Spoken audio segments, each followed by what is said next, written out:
Subscribe now and press the bell icon. Never miss an update. नमस्कार मित्रों, स्वागत करता हूं सबका इस YouTube चैनल पर जिसका नाम है स्टडी विद पीएन लोधा। साथियों देखिएगा, आज हम संस्कृत भाषा सेकंड संस्कृत के 30 प्रश्नों को हल करेंगे।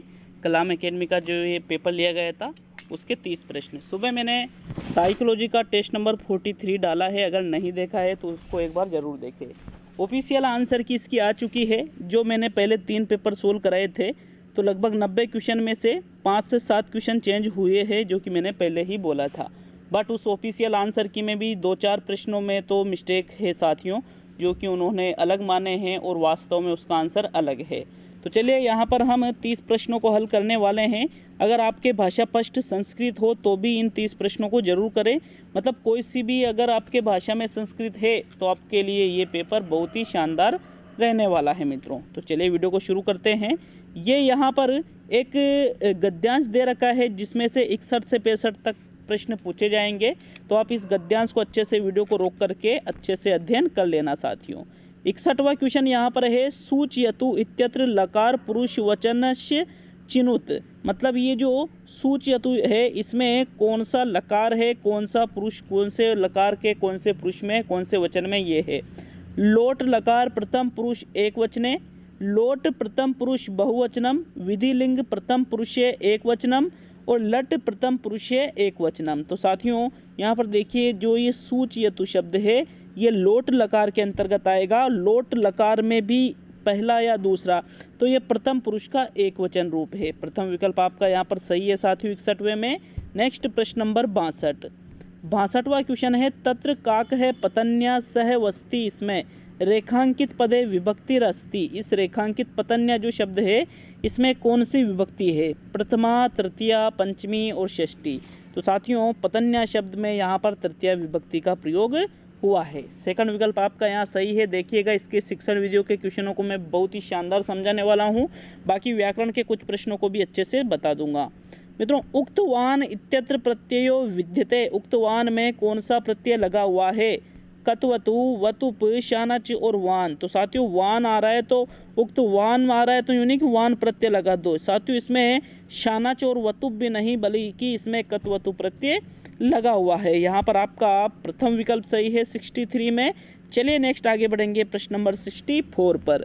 अरण्याभिमुखम अत्र संधिरस्ति। अरण्याभिमुख में कौन सी संधि है, यण, गुण, अयादि और दीर्घ। तो साथियों अरण्य प्लस अभिमुखम बराबर शब्द बनेगा अरण्याभिमुखम, मतलब दीर्घ संधि। ए प्लस ए बराबर आ हो रहा है यहाँ पर, ये दीर्घ संधि का ये उदाहरण है। 64 में चौथा विकल्प सही है। नेक्स्ट प्रश्न नंबर 65, सुवर्णहारम अत्र समासो अस्ति। सुवर्णहारम इसमें कौन सा समास है, अव्ययभाव, क्रमधारय, द्वंद्व और तत्पुरुष। साथियों 65 में राइट आंसर कौन सा रहेगा, सुवर्णहारम में यहाँ पर तत्पुरुष समास माना गया है साथियों। इसके लिए आप कमेंट करके जा सकते हो इस क्वेश्चन के लिए। नेक्स्ट प्रश्न नंबर 66, लेकिन 66 के पहले यहाँ पर अधोलिखित पद्यांश पठित्वा प्रश्न संख्या है 66 है, 70 पर्यंत है समाधेया। ये जो पद्यांश है इसको पढ़ करके आपको 66 से 70 के जो प्रश्न हैं वहाँ तक के उत्तर देना है। तो पद्यांश को अच्छे से पढ़ लीजिए वीडियो को रोककर। देखिए पहला इसमें प्रश्न पूछा गया है 66वें नंबर का, पापान्निवार्यति इत्यस्य संधि विच्छेद है करणीयम। तो ये पापान्निवार्यति, इसका संधि विच्छेद करना है मित्रों। पापाद प्लस निवार्यति, पापात प्लस निवार्यति, पाप प्लस अनिवार्यति और पापान प्लस निवार्यति। तो मित्रों पापान्नी, तो यहाँ पर डबल ना आ रहा है ना, तो यहाँ पर ये तो दूर हटाई दो बिल्कुल। अब तय का यहाँ पर देखिए तय में लंत लग ही नहीं रहा है तो बिल्कुल इसको भी दूर हटा दीजिए। अब पहला या तीसरा तो चौथा सॉरी। तो साथियों प्रश्न नंबर 66 में देखिए इसका संधि विच्छेद होता है पापाद प्लस निवार्यति। प्रथम विकल्प सही है 66 में। चलिए नेक्स्ट आगे बढ़ेंगे। यहाँ पर व्यंजन संधि का ये उदाहरण है। 67, संतः है अत्र विभक्ति है वचनच्य स्तः है। संतः में कौन सी विभक्ति और कौन सा वचन है, प्रथमा एक वचन, प्रथमा बहुवचन, द्वितीय बहुवचन, पंचमी बहुवचन। तो साथियों यहाँ पर जो संतः शब्द है इसमें प्रथमा बहुवचन का प्रयोग हुआ है। किसका प्रयोग हुआ है, प्रथमा बहुवचन का। सेकंड विकल्प यहाँ पर आपका सही है 67 में। नेक्स्ट प्रश्न नंबर 68, आपतगतम इत्यत्र समासो अस्ति, इसमें कौन सा समास है? अव्ययीभाव, तत्पुरुष, केवल समास और क्रमधारय। तो मित्रों 68 में जो राइट आंसर है आपातगतम, तो आपातगतम में यहाँ पर मित्रों तत्पुरुष समास इसमें दिया गया है। बिल्कुल ऑफिशियल आंसर की से इसके मैं उत्तर बता रहा हूँ साथियों। सेकंड विकल्प सही है 68 में। नेक्स्ट प्रश्न नंबर 69, सन्मित्रम इत्यस्य लिंगम अस्ति पुल्लिंगम न। तो मित्रों ये जो सन्मित्रम शब्द है इसमें ये पुल्लिंग नहीं है, स्त्रीलिंग नहीं है, बल्कि संस्कृत के अंतर्गत इसे नपुंसकलिंग में के अंतर्गत रखा जाता है। सेकंड विकल्प 69 में सही है साथियों। चलिए आगे बढ़ेंगे प्रश्न नंबर 70 पर।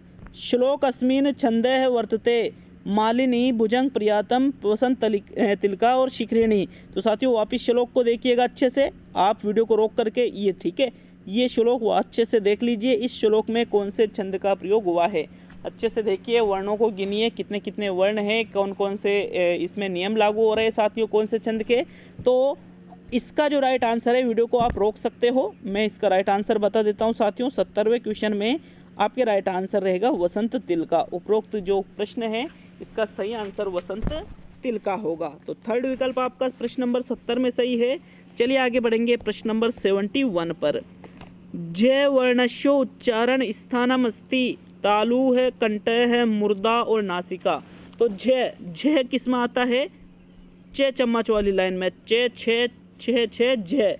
तो साथियों जय झंडा वाला जो ये है चे में आ रहा है, तो चे लाइन का उच्चारण स्थान किससे होता है? इचु यशानाम तालु है, मतलब प्रथम विकल्प यहाँ पर सही है 71 में। यहाँ पर झ वर्ण का उच्चारण स्थान तालु से होगा साथियों। ठीक है, आगे बढ़ेंगे प्रश्न नंबर 72 पर। हितम मनोहरी च रिक्तिस्थान वच है, उचित पदेन सुक्तिम संयोजयत। सुलभ है, कठिनम, दुर्लभम और सरलम। तो साथियों यहाँ पर सुक्ति की पूर्ति करना है आपको। देखिएगा हितम मनोहरी च वच है, वच मतलब वचन से लिया जाएगा साथियों। तो ये जो हितम मनोहरी जो ये वचन से संबंधित है, तो ये दुर्लभ माना गया है इसका राइट आंसर। कि जो हित से संबंधित जो वचन होते हैं, मनोहर वचन होते हैं, वो कैसे होते हैं? दुर्लभ होते हैं साथियों। थर्ड विकल्प यहाँ पर 72 में राइट है। चलिए आगे बढ़ेंगे प्रश्न नंबर 73 पर। 73 में मेरा वाला जो मैंने आपको ट्रिक बता रखी थी, सूरदास आंखों से अंधाता अश्य संस्कृत अनुवाद है अस्ति। सूरदास है नेत्रेण अंधे आसीत, सूरदास है नेत्राभ्याम अंधे अस्ति, सूरदासेन नेत्राभ्याम अंधे आसीत और सूरदास है नेत्राभ्याम अंधे आसीत। तो साथियों 73 में देखिए, वैसे तो अगर आपको राइट आंसर मालूम है तो आप बिल्कुल उसका आंसर दे सकते हो, लेकिन अगर नहीं मालूम है, कुछ भी पता नहीं है कि कौन सा आंसर लगाओ, तुक्का लगा रहे हो, तो उसके पहले रुकिए और मेरे ट्रिक देखिएगा साथियों। 73 में एक बार शब्दों को मिलाते हैं। सूरदास है, सूरदास है, सूरदास है और सूरदासेन, मतलब जो मैच नहीं कर रहे उसको हम बाहर निकाल देंगे। तो यहाँ पर हमने सी विकल्प को बाहर निकाल दिया। अब पहला, दूसरा और चौथा, नेत्रेण, नेत्राभ्याम, नेत्राभ्याम, नेत्राभ्याम, इसमें ये मैच नहीं कर रहा है, इसको बाहर निकाल दिया। अंध है, अस्ति और आसीत। तो साथियों देखिए फिर ये जो 3 शब्द है ये मैच कर रहे हैं, अस्थि मैच नहीं कर रहा है, तो इसको बाहर निकाल दिया। तो साथियों यहाँ पर चौथा विकल्प इस प्रकार से सही हो जाएगा। राइट आंसर भी यही था, लेकिन ये ट्रिक थी, बाकी नॉलेज अलग होता है साथियों। आगे बढ़ेंगे 74 पर। 74, विद्यालये गमनेन पूर्वे गृह कार्य कुरु वाक्यस्य शुद्ध रूपम किम। मतलब साथियों यहाँ पर इस वाक्य का शुद्ध रूप बताना है। विद्यालय गमनात् पूर्वम गृह कार्यम कुरु, विद्यालय गमाय पूर्वम गृह कार्यम कुरु, विद्यालय गमनस्य पूर्वम गृह कार्यम कुरु और विद्यालय गमन पूर्वम गृह कार्यम कुरु।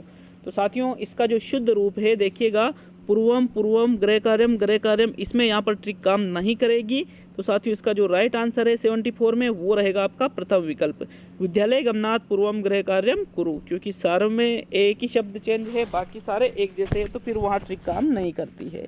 नेक्स्ट प्रश्न नंबर 75 पे आते हैं साथियों। प्रश्न नंबर 75, रिक्त स्थानस्य पूर्ति प्रदत्त कूट सहायन कुरुत। रिक्त स्थान की पूर्ति करनी है। केशव है, यहाँ पर ये हिंदी में गिनती लिख रखी है। वादने मित्रे है सह क्रीडितु गच्छति, महेश है, फिर वापस गिनती। वादने पठितुम विद्यालयम गच्छति, अंकित है रात्रो, रिक्त यहाँ पर वापस संख्या लिखी है। वादने गृहम गच्छति और अहम साह्य है, यहाँ पर वापस गिनती। और वादन पर्यंत लेखन कार्यम करोमि। तो कूट संकेत 1 2 3 4 कौन कौन से है? सार्धु चतुर्दश, पादोनाष्ट, सपाद सप्त, सार्ध पंचदश, पादोनव, सपाद सप्त, सार्ध सप्तदश, पादोनाष्ट, सपाद षट और सार्ध पंचदश, पादोन सप्त, सपाद सप्त। तो मित्रों देखिएगा यहाँ पर ये है जो संख्या लिखाई हुई है पहली सार्ध पंच है। ये कितनी है? ये सार्ध पंच। तो सार्ध पंच पहला वाला में ये तो दोनों बाहर निकाल दो, अब ये बी या डी में रहेगा। फिर यहाँ पर देखिए साथियों ये कितना है? ये 10 लिखा हुआ है, तो 10 10, तो ये भी अभी दोनों में कोई सा भी हो सकता है। फिर यहाँ पर साथियों पादोन यहाँ पर 9 है। ये क्या है? पादोन 9। तो साथियों यहाँ पर ये जो पादोन 9 वाला 9 मतलब 9, तो साथियों यहाँ पादोन सप्त है जो कि गलत दिया हुआ है।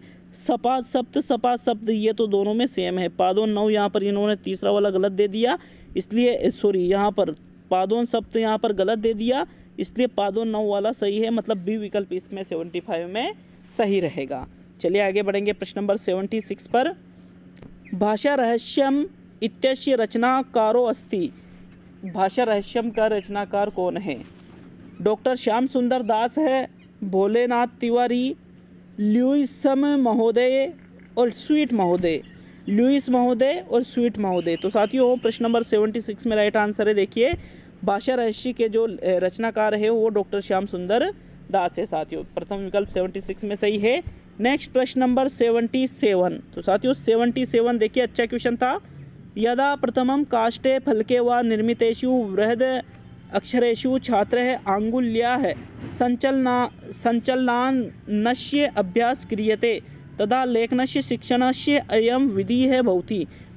स्वतंत्र अनुकरण विधि है, अक्षर स्वरूपानुकरण विधि है, मॉन्टेंसरी विधि है, जेकाटार्ट विधि है। तो साथियों देखिए जब काष्ठ फल मतलब लकड़ी का जो फलक होता है उससे निर्मित करके अंगुलियों के माध्यम से अभ्यास किया जाता है, तो ये इंद्रियों के माध्यम से बच्चे को सिखाया जा रहा है। तो ज्ञानेंद्रियों पर जोर दिया था मैडम मारिया मॉन्टेंसरी के द्वारा। यहाँ पर आपका थर्ड विकल्प सही है 77 में। नेक्स्ट प्रश्न नंबर 78। मित्रों प्रश्न नंबर 78 है गद्य शिक्षणस्य विधि नास्ति। गद्य शिक्षण की विधि नहीं है। उद्बोधन विधि है, प्रवचन विधि है, स्पष्टीकरण विधि है, तुलना अनुकरण विधि है। तो साथियों गद्य शिक्षण की देखिए उद्बोधन, स्पष्टीकरण, प्रवचन तीनों ही गद्य शिक्षण में आ जाती है, लेकिन तुलना अनुकरण, तुलना जैसे ये पद्य शिक्षण की विधि है, क्योंकि साथियों पद्य शिक्षण में तुलना के माध्यम से बच्चों को उसके समान भाव वाली जो कविता है उसके दोनों के मध्य तुलना की जाती है। तो यहाँ चौथा विकल्प सही है, क्योंकि ये गद्य की विधि न होकर ये पद्य की विधि है। 78 में आपका डी वाला विकल्प सही है। नेक्स्ट प्रश्न नंबर 79 है निगमन विधेय सोपानामानम क्रमो अस्ति। निगमन विधि के सोपानों का क्रम है, नियम है, स्पष्टीकरण, प्रयोग प्रदर्शन, पुनः परीक्षण। प्रयोग प्रदर्शन, नियम, स्पष्टीकरण, पुनः परीक्षण।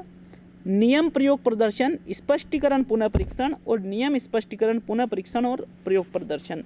तो साथियों 79 में देखिए निगमन विधि में सबसे पहले नियम बताया जाता है, फिर उसको स्पष्टीकरण किया जाता है, फिर प्रयोग प्रदर्शन किया जाता है और अंत में पुनः परीक्षण किया जाता है। अर्थात प्रथम विकल्प 79 में राइट आंसर है। चलिए प्रश्न नंबर 80। मौखिक परीक्षा या है भेदो नास्ति। मौखिक परीक्षा का भेद इनमें से नहीं है। शलाका परीक्षा, शास्त्रार्थ परीक्षा, अंत्याक्षरी और वस्तुनिष्ठ। तो साथियों मौखिक में शलाका, अंत्याक्षरी, शास्त्रार्थ तीनों आ जाती है, लेकिन वस्तुनिष्ठ परीक्षा मौखिक में न होकर लिखित में होती है साथियों। अतः यहाँ पर चौथा विकल्प आपका 80वें क्वेश्चन में राइट आंसर है। चलिए आगे बढ़ेंगे साथियों प्रश्न नंबर 81 पर। तो 81वां क्वेश्चन अधोलिखितेषु श्रव्य दृश्य साधनम अस्ति। इनमें से जो लिखा हुआ है दृश्य श्रव्य साधन कौन सा है? संगणक है, दूरदर्शनम, श्रव्य दृश्य अभिलेख है, सर्वाणी। संगणक मतलब कंप्यूटर, दूरदर्शन, श्रव्य दृश्य अभिलेख और सभी मतलब ये सभी ही साथियों दृश्य श्रव्य साधनों के अंतर्गत आ जाते हैं। 81 में आपका चौथा विकल्प सही है। प्रश्न नंबर 82 शिक्षण सूत्राणाम सिद्धांतम क प्रतिपादितवान। शिक्षण सूत्रों का जो सिद्धांत है ये किसके द्वारा प्रतिपादित किया गया है? हर्बर्ट स्पेंसर, कमेनियस, उभो और जॉन डीवी। तो साथियों देखिएगा शिक्षण सूत्रों के जो सिद्धांत का प्रतिपादन है वो हर्बर्ट स्पेंसर ने सबसे पहले बताए थे, लेकिन कमेनियस का भी इसमें सहयोग है, इसलिए यहाँ पर उभो राइट माना गया है। तीसरा विकल्प 82 में। नेक्स्ट प्रश्न नंबर 83,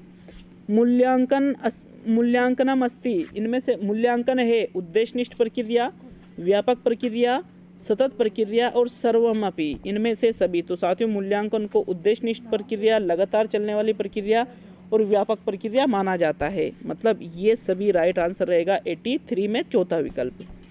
प्रश्न नंबर 85 है साथियों, ये देखिए 85 को ये थोड़ा सा और छोटा कर लेते हैं मित्रों। प्रश्न नंबर 85 क्या 84, यस्मिन् काव्य शिक्षण विदो है शिक्षक है पूर्व शब्दानाम व्याख्या करोति ततः परम श्लोकस्य अर्थम कथयति स विधि के नामानि। तो साथियों जिस विधि में काव्य शिक्षण का शिक्षक सबसे पहले शब्दों की व्याख्या करता है, फिर उसके आधार पर श्लोक कहता है, तो उस विधि को किस नाम से जाना जाता है? व्याख्या, खंडान्वय, गीत और समीक्षा। तो इजी क्वेश्चन था। क्यों था इजी क्वेश्चन? क्योंकि यहाँ पर व्याख्या प्रस्तुत कर रहा है, तो व्याख्या विधि में होगी, अर्थात विकल्प नंबर 1 सही है 84 में। चलिए आगे बढ़ेंगे प्रश्न नंबर 85 पर। विवादित क्वेश्चन है, नाटक शिक्षण है कै विधि सर्वोत्तम है? आदर्श नाट्य विधि, रंगमंच अभिनय विधि, समवाय विधि और कक्षा अभिनय। तो साथियों संस्कृत में कई सारी पुस्तकों में नाटक शिक्षण की सर्वोत्तम विधि समवाय मानी जाती है और कई सारी पुस्तकों में कक्षा अभिनय मानी जाती है। दोनों जब दे दी जाए तो समवाय और कक्षा अभिनय दोनों को सही माना जाएगा। हालांकि कलाम एकेडमी के अनुसार यहाँ पर इन्होंने समवाय विधि सही माना, बट कक्षा अभिनय गलत नहीं हो सकती है, मैं आपको बता रहा हूँ इसके लिए। तो यहाँ आपका चौथा विकल्प सही है, बट तीसरा भी गलत नहीं है। तीसरा भी सही मानना पड़ेगा जब अगर ऐसे प्रश्नों पर रीट लगाई जाती है तो। नेक्स्ट प्रश्न नंबर 86 है साथियों, भाषा या है विशेषता अस्ति, भाषा की विशेषता है। भाषा एका व्यवस्था अस्ति या अनुकरणेन ज्ञायते, भाषा सभ्यतया विकास मापनोति, भाषा स्थूलतः सूक्ष्म प्रति विकसति और सर्वमापी। तो साथियों भाषा की विशेषताओं में देखिए ये सभी चीज़ें भाषा की विशेषताओं में आ जाती है कि भाषा स्थूल से सूक्ष्म की ओर बढ़ती है, सभ्यता के विकास को मापती है, भाषा एक व्यवस्था है जिसका अनुकरण के माध्यम से ज्ञान प्राप्त होता है। तो चौथा विकल्प सही है। प्रश्न नंबर यहाँ पर कौन सा प्रश्न है? ये 86 में। नेक्स्ट प्रश्न नंबर 87 पे आते हैं, संस्कृत पाठ्य पुस्तकस्य भेदो अस्ति, संस्कृत पाठ्य पुस्तक के भेद है। सूक्ष्म अध्ययनस्य पुस्तकम, विस्तृत अध्ययन पुस्तकम, उभयम और नैको अपि। तो साथियों संस्कृत पाठ्य पुस्तक सूक्ष्म और विस्तृत दोनों ही होते हैं भेद यहाँ पर, मतलब उभय मतलब दोनों वाले यहाँ पर सही है। तीसरा विकल्प 87 में।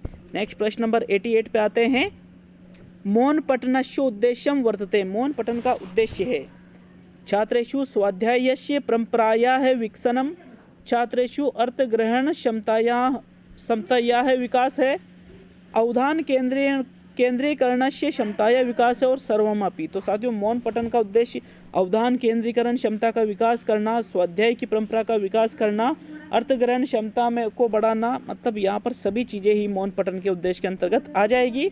चौथा विकल्प आपका सही है 88 क्वेश्चन में। नेक्स्ट आगे बढ़ेंगे साथियों प्रश्न नंबर 89 में। सेकंड लास्ट क्वेश्चन है ये आपका, अस्याम पद्धतो व्याकरणस्य प्राधान्यम भवति, इस पद्धति में व्याकरण शिक्षण प्रधानता होती है। व्याकरण शिक्षण में खंडान्वय विदो, दंडान्वय विदो, भाषानुवाद विदो, तुलना विदो।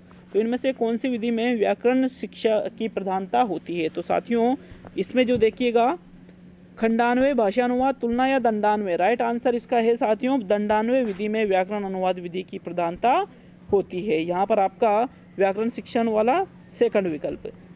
अंतिम और 90वां क्वेश्चन है, अभिनय विधि है भेदो नास्ति, अभिनय विधि का भेद नहीं है। कक्षा अभिनय विधि, रंगमंच अभिनय विधि, गीता अभिनय विधि और सर्वे। तो साथियों रंगमंच में कक्षा अभिनय भी होता है, रंगमंच अभिनय भी होता है, लेकिन गीता अभिनय विधि ये रंगमंच विधि अभिनय विधि का भेद नहीं है साथियों। यहाँ पर सी विकल्प आपका सही रहेगा प्रश्न नंबर 90 में। तो ये हमने संस्कृत के टेस्टों को भी अच्छी तरह से हल कर लिया है। मिलते हैं मित्रों अगले वीडियो में।